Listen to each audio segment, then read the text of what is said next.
put in the door cards. And now what we're doing is now the oval cut that we have with all our sheeting and everything up, we're now basically tucking it over, hitting it with the heat gun, and basically getting our door cards finished. So hopefully get that done today. Oh! Just in time. Guess we're not getting it done today. Damn it! Oh wow, well done. Yep. While you were using the heat gun? While I was using the heat gun. Well, just remember to switch off the heat gun. Yeah. I've done that where I've left compressors and drills and grinders and everything on while the power comes back on. Ha! Well, I managed to get that corner in. Okay, while the power's out, should we go do it? It's called a lighter, if I'm not mistaken. Lighter and a blowtorch.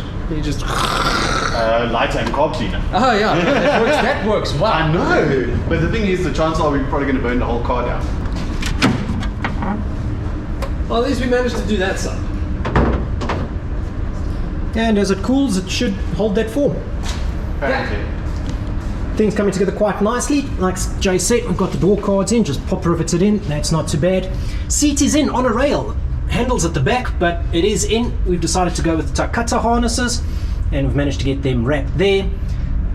Quick release is on the steering wheel, and Lawrence fabricated a nice steering wheel hanger for us.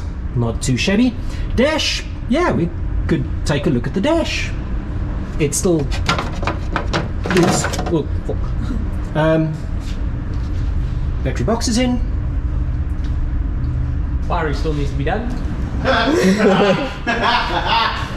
see that it actually wants to pop out, but I mean, push comes to shove, we can basically just put in a little bit of foam just to hold it down in place, and then we don't have to see this huge humongous gap that's inside you. But I mean, we're not looking at show car quality. No, this is our race car, so staying for the most part, you know. You see how it. yeah. Maybe push up. I mean, it will hook up against the rivets, and then it'll just become straight. Yeah, let's actually just take a look at some of that packaging foam. Packaging foam, that'll even work. Yeah. Let's see what happens. I mean, we'll only know once we leave this car in the sun. And it starts relaxing. It starts relaxing and pop itself back out. I'm worried about these windows. But no, I reckon we'll finish up that side, and if push comes to shove and we have to put in like a little bit of that foam board, might as well do it. Let's see what happens first. But so far, the doors are looking fantastic, actually. I was quite surprised of how they actually came out.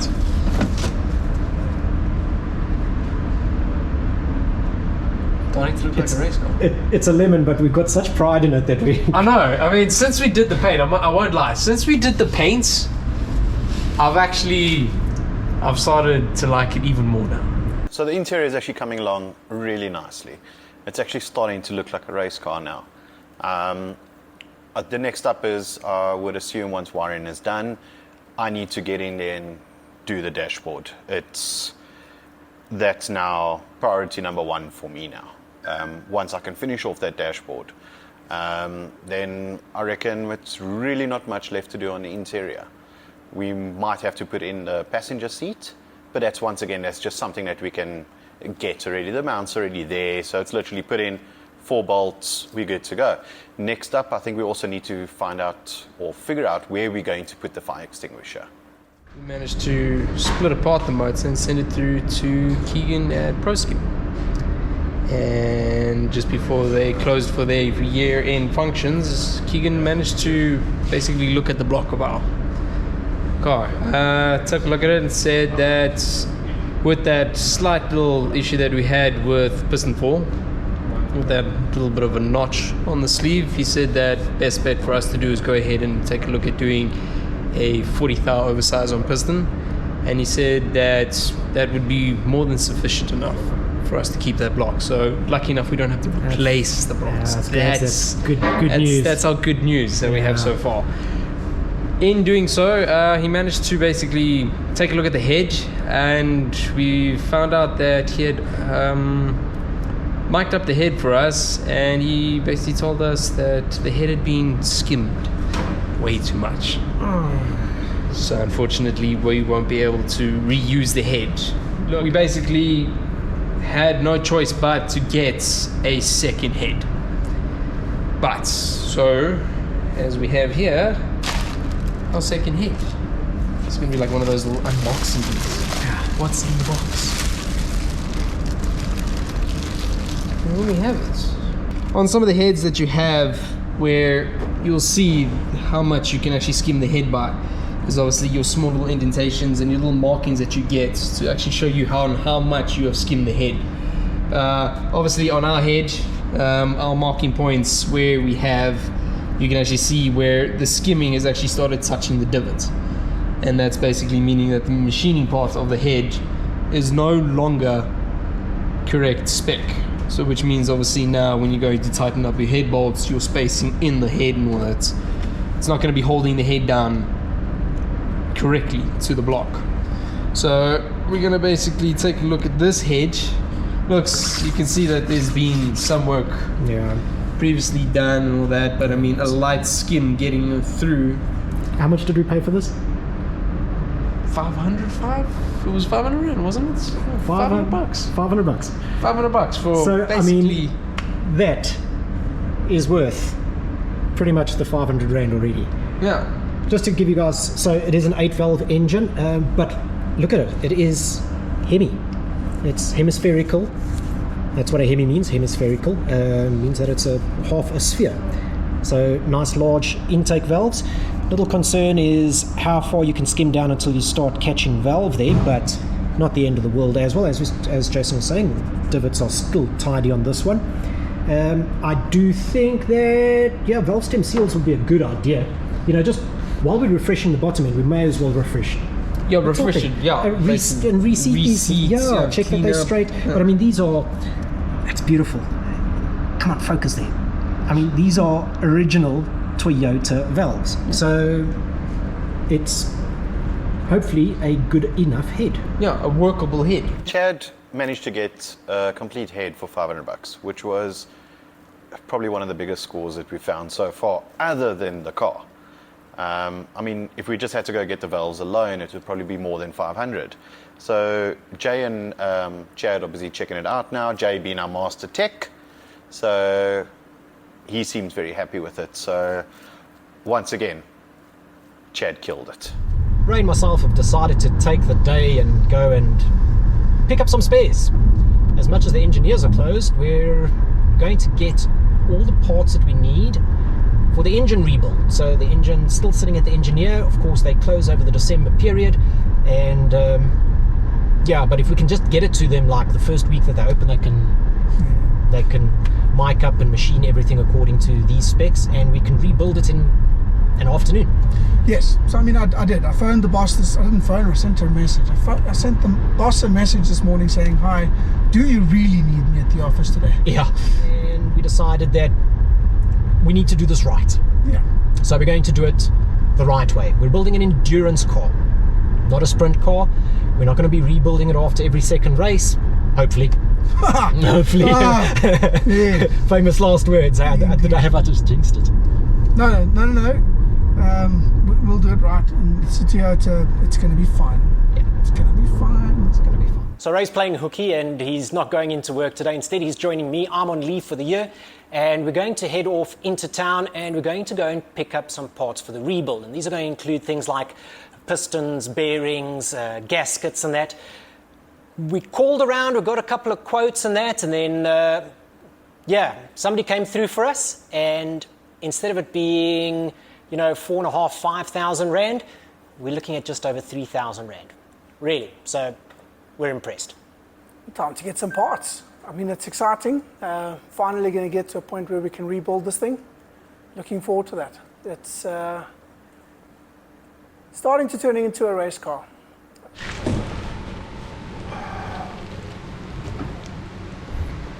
It may look like it's only a handful of components, but that's essentially what we're needing to rebuild the engine.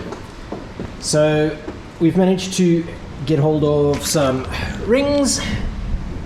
We have brand new pistons. We're going with 40 thou oversized on that, so the block will be machined to that specification. Some big ends, mains, new thermostat, timing chain and tensioner, new water pump, And of course, the full set. Gasket set. So those are all the gaskets that we're going to be needing to rebuild the engine. Beautiful thing about this being a Toyota is that entire haul, only 2,700 Rand. So we need to throw in the additional cost of the engineering, but this means that we can get this engine up and running. A little bit of polishing on the crank and the camshaft, and we're good to go. When it looked like we weren't going to take the motor out, the thermostat housing went back in without the thermostat. So I wasn't going to miss out on an opportunity to buy one this time. We're buying parts, it's getting a thermostat. That and a spot of discount, and there's 3,300 Rand right down to 2,700. That means that we can overhaul an entire motor for cheaper than it cost me just to do my head. And cheaper than what it would be to buy a unknown condition used motor. Yes. Or a modern motor cam belt kit only. Well, And I mean, this included the timing chain kit. well, you wanted to drive German. This is why we drive Japanese. Hey? This is Japanese! It's from Japan! I mean, listen, were you expecting that amount to be that affordable? No, definitely not. It actually makes sense for me to rather go with a 3T and turbo the sucker, because I don't actually want to know what it's going to cost to rebuild the beams.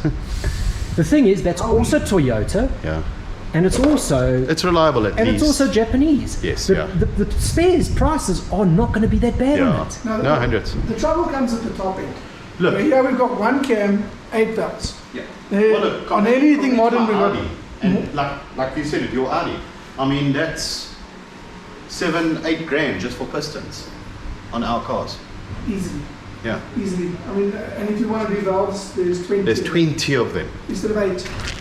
250 Rand each. Yeah, Versus 2,500 each.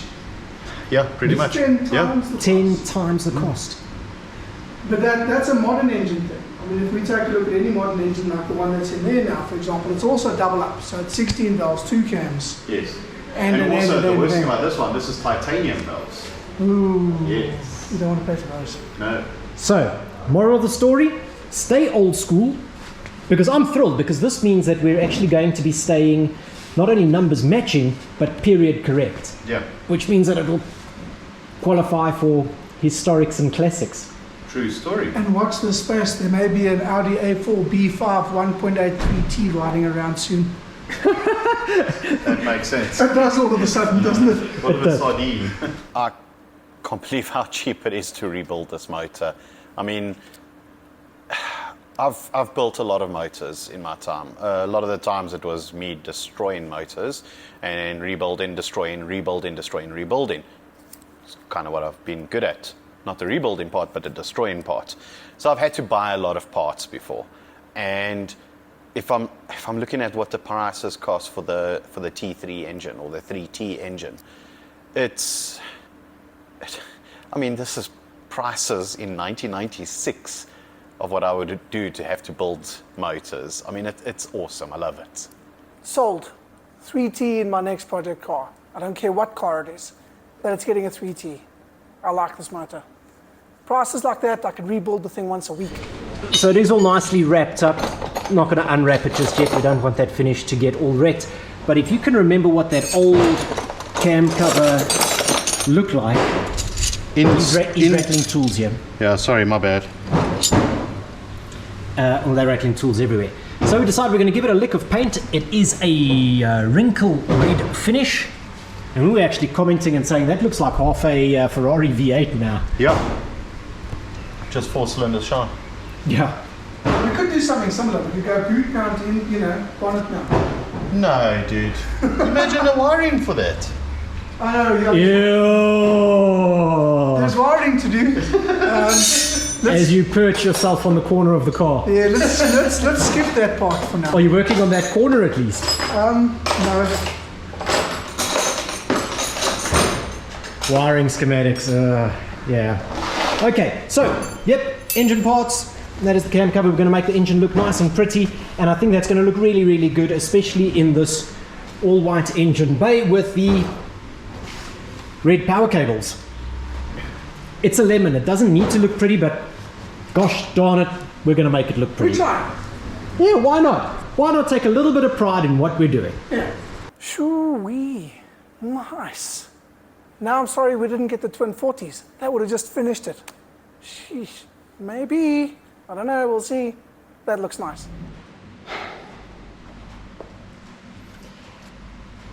So, very good idea, Chad. Let's come up with here. But I think if we're going to try and shove it in there, this is to keep the door cards in, to keep them formed. Because the heat did not work. The as heat we've did seen, not it's work. just relaxed. So we're going to shove this in there. I think it's sort of finish it up nicely as well, but trying to force it past there is damaging it. So we just want to try and find something to guide it past that point, and then we can yank it out. Leftover polystyrene. It grinds me, but it's a Lemon's car. No spending money. Use polystyrene. And look at it, man. It looks good.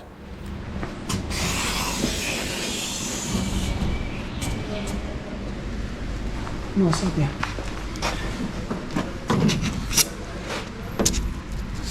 We're going to get pedantic and put one in here now. No, not really. All right, next up. Sometimes, just sometimes, things work better in theory than in practice. How much? That'll do. Sweet. Still some dry wood in there, but yeah, it's okay. It wants to live there. Yeah. All right. There we go. Checked off. Checked off the list. Done. Done. You know how it goes. I have a plan, but nothing goes to plan. Nothing. After removing all the wires I don't want coming from the back and clipping off the pigtails that I want off of the plugs, I've salvaged the original harness wrapping. It's just a lot nicer than insulation tape because it's not sticky. So it's just a wrap, you wrap it around and then you use insulation tape right on the end so that when you unwrap it again, you don't have sticky wires to work on. Makes much better sense. Are you planning on unwiring them again? Unwrapping them again? I said if. There's an if, Jason.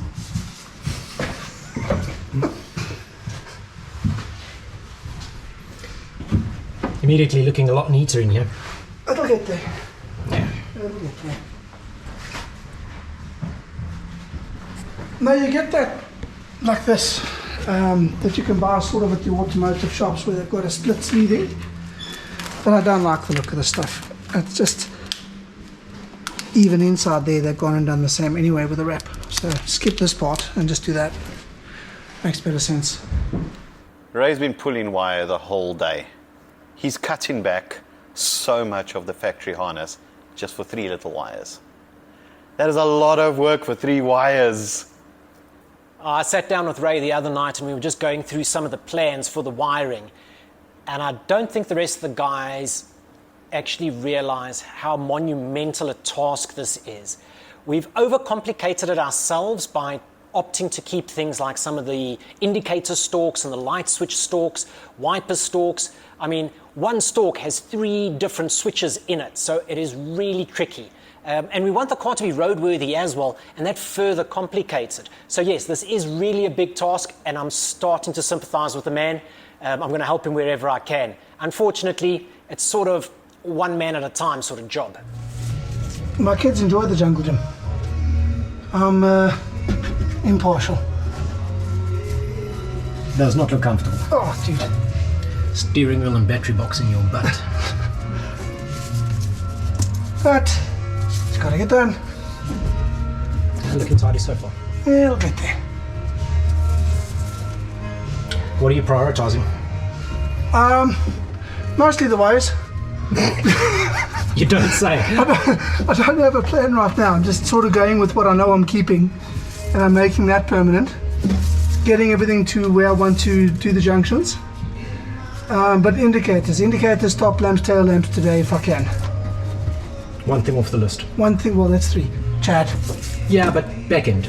Yes, Back end off the list, then you can concentrate up front. correct, yeah.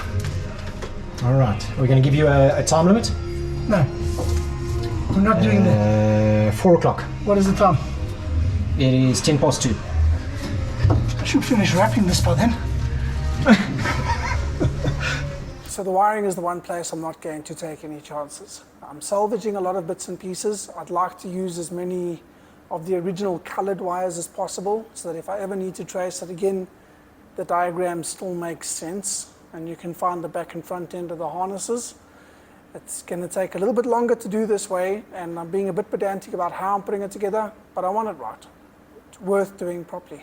He's making good progress, and it's good to see. Back end of the car is done. It's bundled up. It should work as soon as we apply power to it.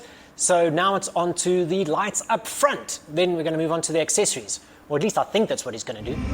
2 Toyotas being worked on today.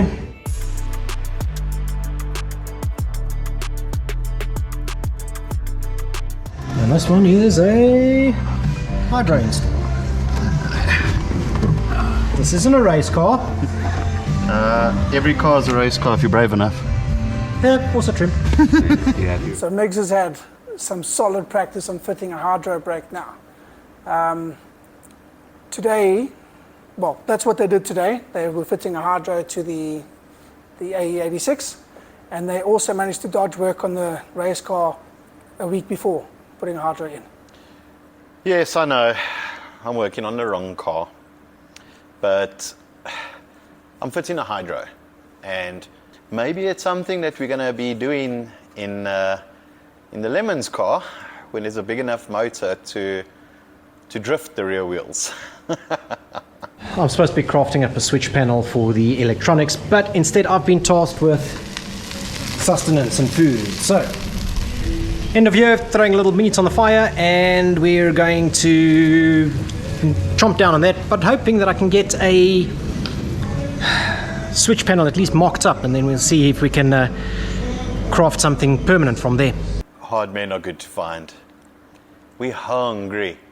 And Chad is now coming. He's Braai Master, sorting it out. What a legend. We started out with a little bit of poster board, just to get sort of rough dimensions of what we want to do there. Ended up in some of our leftover ABS and managed to get some holes pegged. And that is actually going to go inside the car here. It's a little dark now. And that's going to sit just below the dash over there. And that'll let Raymond figure out how far and how long he needs to make all of these wires so that he can wrap up some of the switchgear. Now, the thing is, I do need to task Miggz during the week. This is going to be his task. Nice carbon fiber sheet. And he's going to convert it for us. So, hopefully next time we will have a carbon fiber switch panel. Hard to see it now, but I can sort of see it in my mind's eye. That old school panel with the old school toggle switches, click, click, click, click, click. It's going to look nice. I like it. Switch panel's been crafted, Ray's gotten some of the wiring done. There's only a handful of things that we can really do. We're still waiting for that engine to come back from engineering, and that's only going to happen in the new year. Right now, it's the end of December and everybody's closed. So we're just going to have to wait. We're losing days, we're losing time here all the time, and I think it's going to be a bit of a mad rush in those last few weeks.